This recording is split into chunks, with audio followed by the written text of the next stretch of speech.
is when you have a fact pattern of someone spying on another person while they are taking a shower. You don't need a policy change, and you don't need a new memo. You need handcuffs and a trip to the sex offender registry. That's what you need.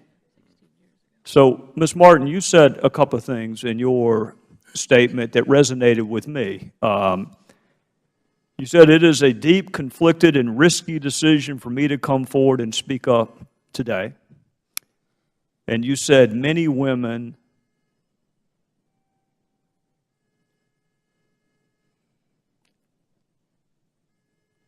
feel shame and fear of coming forward to report misconduct and cannot bring themselves to be the ones who have the difficult and painful task of speaking up.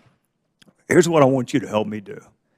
I want the fear and the difficulty and the pain to belong to the perpetrator, not the victim. So I want you to tell us as much about your fact pattern, your story.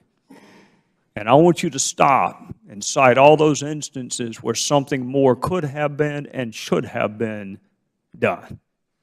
And do it on behalf of the women who maybe don't have the ability to speak up like you do.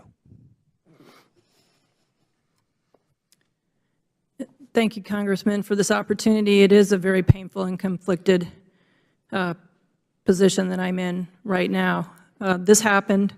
I was a victim of Peeping Tom at Grand Canyon in 1987. It was a very difficult and painful experience for me. I reported it to 2 supervisors immediately that first day, that I was able to positively identify a park ranger in uniform that was peering through my bathroom window. I reported it to 2 supervisors. Visibly shaken. It was very, very difficult for me to do. It was very embarrassing. I didn't think anybody would actually even believe me that something like this had happened to me. I was given options. I could say nothing and move on.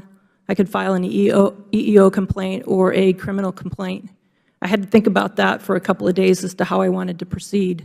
I was just starting my career in the federal service in my early 20s, and I just did not want to make this an issue. I just did not want to come forward and admitting a complaint like this early in my career and be labeled as a troublemaker. In the end, what I agreed to was a conference or a sit-down with the 2 supervisors that I reported this to, along with the perpetrator. He apologized to me. He assured me that this had never happened before and that it'll never happen again.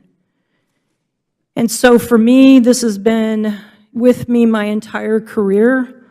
And so when I think of zero tolerance, I think this is where this was the hardest part for me, it just did not feel like zero tolerance for me. I've had to live with this a long time. This particular individual continued to be moved through the Park Service and just recently retired. So for me, I believe that this was the tipping point for me to come forward and tell my story, that this is why I could no longer remain silent. There's a lot of other women out there that I represent that these very same things have happened, or very similar things, and they just fear that management will not take action, and then we become victims again for coming forward.